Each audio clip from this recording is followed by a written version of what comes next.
Wow, Kentucky is my dinner for today. Ayan, si Lolo Kentucky.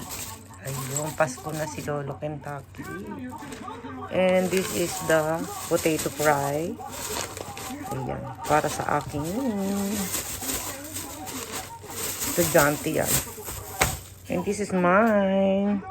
Let's eat, mga konnichiwa people. Kentucky Fried Chicken. Ang sabi ni Lolo Kentucky, eat delicious with fingerling. Ayan. With matching biscuit.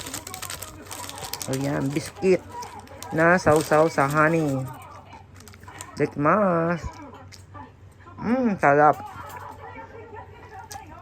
At ang drink ko ay Coke. Ayan. Paminsan-minsan. Thank you so much.